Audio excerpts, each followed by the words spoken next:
Welcome to Telangana వెలుగు. నేను మీ రాజు. So ఇప్పుడు 10 మంది ఎమ్మెల్యేల పైన చర్యలు తీసుకోవాలని నిన్న అసెంబ్లీలో కూడా జగదీష్ రెడ్డి కావచ్చు, పాడి కౌశిక్ రెడ్డి కూడా వెళ్ళడం అనేది జరిగింది. సో 10 మంది ఎమ్మెల్యేల యొక్క అఫిడవిట్ అలాగే వారి పైన చర్యలు కూడా తీసుకోవాలి అని చెప్పేసి. సో ఎప్పుడైతే సుప్రీంకోర్టు తీర్పు ఇచ్చిందో దాదాపు ఇప్పటికి 2 సార్లు అంటే 6 నెలల నుంచి స్పీకర్ చేతిలోనే ఉంది. స్పీకర్ గారు కూడా నేను నోటీసులు ఇస్తున్నాను, బట్ అక్కడ నుంచి రియాక్షన్ కరెక్టే ఉంది, వాళ్ళు పార్టీ మారలేదని చెప్తున్నారు అన్నట్టు కూడా ఈ అంశాన్ని అనేది కూల్ చేసినటువంటి పరిస్థితి. కాకపోతే ఇక్కడైతే ఒక ముగ్గురు పైన అయితే చర్యలు తీసుకోవాల్సిన అవసరం, ఎందుకంటే వాళ్ళు డైరెక్ట్ గా పార్టీ మారినట్టు కూడా ఆధారాలు అనేది ఉన్నాయి. సో దానికి ముందే దానం నాగేందర్ అలాగే కడియం శ్రీహరి అంటే స్పీకర్ చెప్పేంత వరకు ఎందుకు, ముందుగానే రాజీనామా చేసేస్తే పని అయిపోతుంది.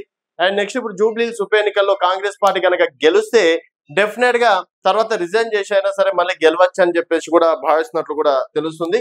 సో దానం నాగేందర్ గారు కూడా ఎందుకంటే డైరెక్ట్ గా ఎంపీగా పోటీ చేశారు వారు కాంగ్రెస్ పార్టీ కడవ మీద. అండ్ సెకండ్ వన్ వచ్చేసి కడియం శ్రీహరి గారు డైరెక్ట్ వారి యొక్క కూతురికి కడియం కావ్యకి మద్దతు తెలిపి ప్రచారంలో పాల్గొన్నటువంటి పరిస్థితి.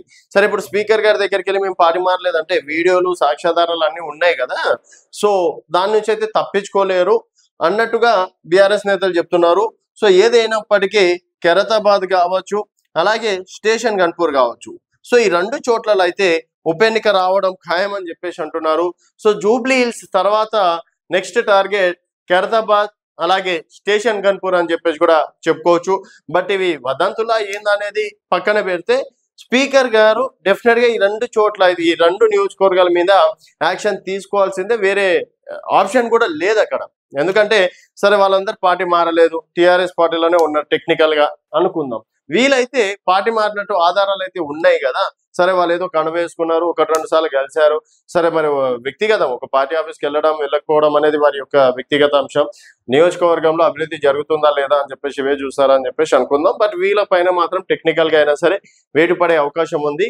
సో అంటే స్పీకర్ నోటీసులు ఇచ్చే ముందే వీళ్ళు దసరా తర్వాత రాజీనామా చేస్తే ఏ విధంగా ఉంటుంది.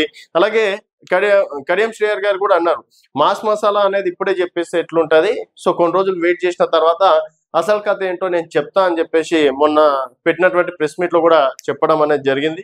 సో చూద్దాం మరి మాస్ మసాలా ఏంటి, రాజీనామా చేసే అవకాశాలు ఏమైనా ఉన్నాయా. అండ్ రేవంత్ రెడ్డి గారు అయితే ఉప ఎన్నికలు రావని చెప్పేసి చాలా కాన్ఫిడెన్స్ గా చెప్తున్నారు, మరి అదే కాన్ఫిడెన్స్ గా ఉంటారా అనేది వేచి చూడాల్సిన విషయం. చూస్తూనే ఉండండి తెలంగాణ వెలుగు.